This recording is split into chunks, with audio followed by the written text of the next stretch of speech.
Today, I will be unveiling one of the master, and not just any ordinary master, one of the high level, high class Karukan tricks. As we discussed, the Karukan is the best possible response to pawn to e4. There's no other opening like the Karukan. It's the opening that you go for when you want to play for the win. It's the opening that you play when you want to get a fight and bring the battle to white early on.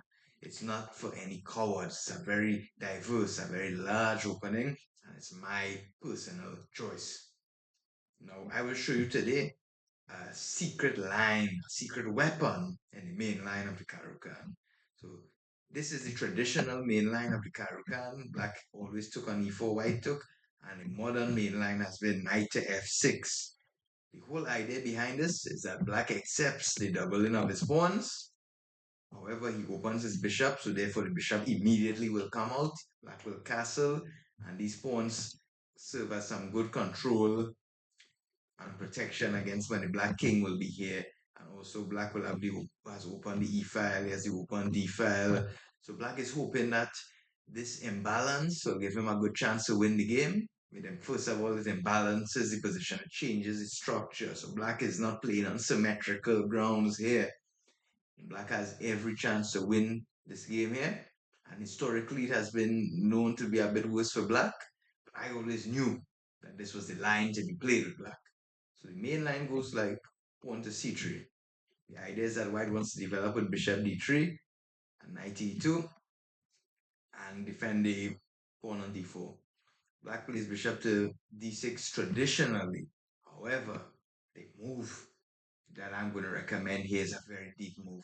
So I was sitting at home one day and I was like, okay, white wants to bring his bishop out to d3, the knight to e2, and he will castle queen c2 and so on. I was like, I don't want to allow that. What can I do?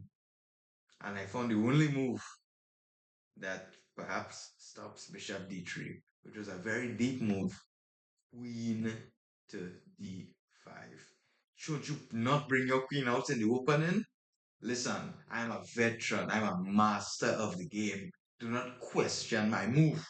But anyways, I will explain the move. This is a very deep move. It's a very rare move. The main idea is it's a very provocative move. If white kicks our queen with c4, we always have this bishop b4 check. White cannot bring the bishop out to d3. We simply will take on g2. So the main idea behind this move is we're stopping this bishop to d3 idea. And usually in these positions, white does not want to put his knight on f3 as it is restricted by the pawn on f6. The pawn on f6 controls the g5 and e5 squares. So the main idea of this queen to d5 move is to provoke white to put the knight on f3. White has other moves such as queen to f3. Here we can simply trade the queens. We play bishop to d6, and we will castle. And bring the rook to d8 later. The knight to e6, c7. Bishop can come to e6. Black has a completely fine game. One of the best moves is queen to b3, but I doubt your opponent will play this move. This is like a coward move, just seeking to swap the queens immediately. This endgame is a better version for white, as with these double pawns, his rook is opened up. However, black can hold this position. The main idea is after knight f3, black proceeds with bishop to d6. And we get this position here, castle, castle, and let's say black puts his rook on e8. And if white plays a move such as, let's say bishop to e3, we play bishop to c7. Now, I cannot show you everything here. This is a free YouTube video and I am a chess master. I have spent countless hours studying the game, playing in the wars and battles of every tournament. I have spent numerous hours analyzing with powerful AI engine softwares to produce the best chess novelties and chess moves that they can be played in the opening. So why would I give you my whole line for free? Doesn't make any sense. However, I can give you part of the line and then you on your own can build it for yourself. So the main idea of the whole line is that look what happens here. The bishop drops to c7. The queen will actually come to d6 and you can see there's a battery on h2 and then the bishop can come out to g4. And I like black's position. He is very easy to play.